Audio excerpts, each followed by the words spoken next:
সম্মানিত শিক্ষার্থী বন্ধুগণ, আসসালামু আলাইকুম ওয়া রাহমাতুল্লাহি ওয়া বারাকাতুহু। Welcome back to my Facebook page and YouTube channel.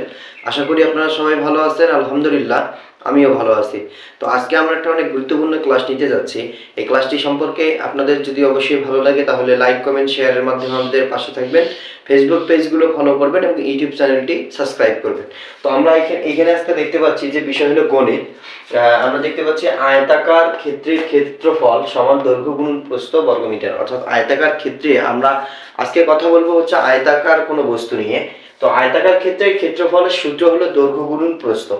তো আমরা এখানে একটা আয়ত বস্তু দেখতে পাচ্ছি এ বি সি ডি, যার দৈর্ঘ্য হচ্ছে এ সি বি ডি এবং প্রস্থ হচ্ছে এ বি এবং সি ডি। তাহলে এটা হলো দৈর্ঘ্য, এটা হলো দৈর্ঘ্য, এটা প্রস্থ, এটাও প্রস্থ। তাহলে এখন আমাদের এখানে একটা এক্সাম্পল আমরা লক্ষ্য করবো। এই এক্সাম্পলের মাধ্যমে আমরা মানে অঙ্ক একটা সমাধান করার চেষ্টা করব।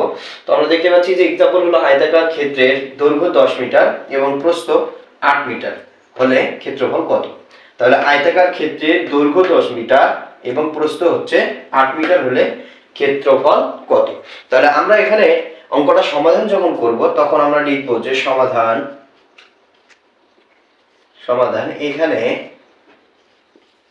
এখানে দৈর্ঘ্য সমান হচ্ছে 10 মিটার, তারপর হচ্ছে প্রস্থ সমান হচ্ছে 8 মিটার। তাহলে আমরা বের করতে হচ্ছে ক্ষেত্রফল।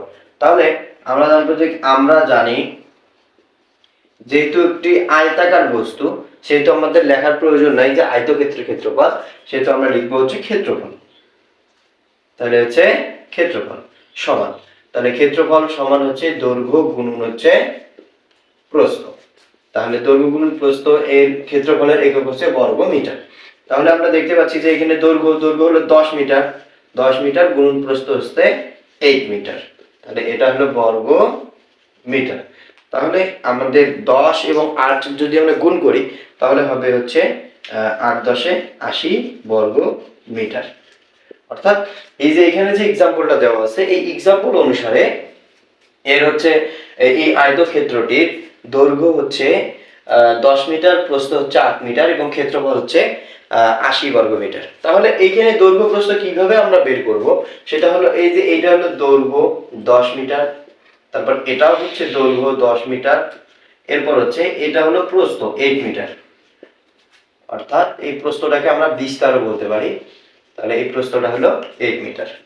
আশা করি সকলে অঙ্কটি এবং সূত্রটি বুঝতে পেরেছেন।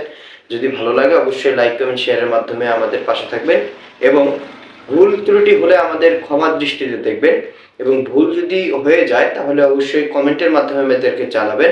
আমরা পরবর্তী ক্লাসগুলোতে এগুলো সমাধান করার চেষ্টা করব। আসসালামু আলাইকুম ওয়া রাহমাতুল্লাহি ওয়া বারাকাতুহু।